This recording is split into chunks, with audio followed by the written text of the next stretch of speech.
बंदूक की नोक पर व्यवसायी से लूट की कोशिश। आसनसोल दक्षिण थाना अंतर्गत सुमतपल्ली इलाके में रविवार की रात एक व्यवसायी से बंदूक के नोक पर छिनतई का प्रयास किया। ये पूरी घटना सीसीटीवी में कैद हो गई है। व्यवसायी दीपांकर चटर्जी ने बताया कि वह रविवार रात अपनी मोटरसाइकिल से आ रहे थे। इस दौरान काले रंग के ड्रेस में खड़े एक युवक ने उसे रोका और बंदूक निकालकर कहा कि जो कुछ भी है दे दो। उन्होंने इसका प्रतिरोध किया और धक्का मुक्की के दौरान उनकी बाइक गिर गई। शोर मचाया तो आसपास के लोग निकलने लगे, तभी वह भाग गया। बताया जाता है कि इस इलाके में बीते कई दिनों में लगातार इस तरह की घटनाएं हो रही हैं। इसके बाद से लोगों में दहशत का माहौल है। खबर पाकर पुलिस मौके पर पहुंची।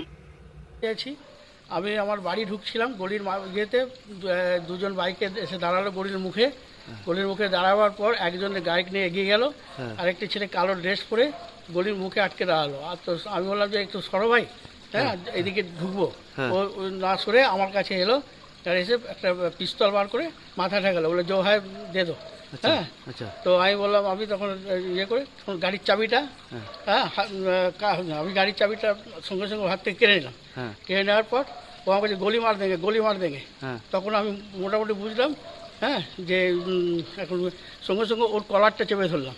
কলারটা চেপে ধরতেই, হ্যাঁ, এবং সামনে এবং সবাইকে ডাকতে শুরু করলাম, বেরো বেরো বেরো বেরো। হ্যাঁ, ও খালি আমাকে নিয়ে এবারে আমার পিছনের পকেটটা হাত দিয়ে আমার মানি ব্যাগটা বার করতে যাবে, সেই সময় টালমাটাল হয়ে গাড়িটা আমার পড়ে গেল। হ্যাঁ, আমিও পড়ে গেলাম, সঙ্গে সঙ্গে ও দৌড়ে পালালো।